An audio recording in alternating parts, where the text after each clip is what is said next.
Hey hey, saksikan obrolan seru bersama Tika di Dapur Medsos, channel YouTube TVRI Aceh Official.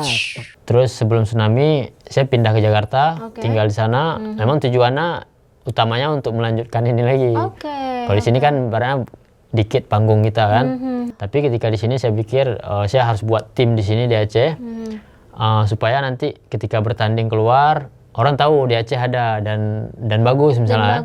Seluruh Sumatera ikut. Jadi untuk memperebutkan gelar King of Sumatera itu tahun 2012 itu saya menang juara 1. Wow. Setelah melewati beberapa seleksi kemarin itu kita terpilih untuk bisa mewakili Indonesia ke Olimpik. Jadi kita tuh masuk di nominasi. Kalau untuk PON itu kami memang targetnya emas tuh.